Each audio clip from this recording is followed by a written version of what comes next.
The World Bank has warned that increasing fuel subsidy puts the Nigerian economy at a high risk as subsidy payments could significantly impact public finance and pose debt sustainability concerns. The bank disclosed this in a biannual report known as Africa's Pulse. According to the bank, Nigeria is projected to have a 3.8% growth in 2022, adding that as an oil-dependent country, weak oil production hampers economic recovery. It further explains that the increasing fuel subsidy poses a high risk to the country's economic growth, despite the increase in oil prices. Meanwhile, experts have condemned the federal government's decision to increase the amount budgeted for premium motor spirit subsidy for the year 2022 to 4 trillion naira, following the approval of a revised 2022 budget by the Nigerian Senate last week.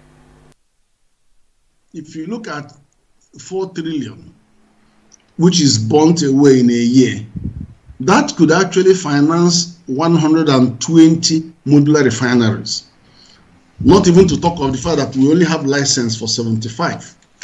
If we can get 10 solid regular modular refineries to start operating, which will only cost us, because it costs about 35 billion naira to start one, which will cost us less than 400 billion, and this is money that they have to pay back, then there will be no need to import the fuel. They have enough. They have enough in their production capacity, to produce, because it's 220,000 barrels a day each one will produce on that investment of 35 billion, $70 million. So, it's a no-brainer to think that we couldn't lend that money, that small money, to get them started, and then they will repay it over 2 years or 3 years and stop the hemorrhage of transporting this whole thing out and bringing it back. And let me just give you one example of the challenges that we face here.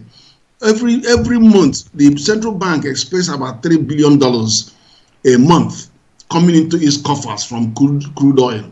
But then, for the last 1 year, even up till now, they haven't seen a penny come there, simply because of the swap, a crude swap between Nigeria and the companies that refine for us. So what then comes back, we send the crude, what comes back is PMS, and the small change that comes, you can even see that they are not even spending the balance in what's it called, servicing the debt created by subsidy. They are now asking federal government to go and find the money to pay for subsidy. And at the same time, you are now starving the central bank of dollars that it requires to actually maintain financial system and forex stability.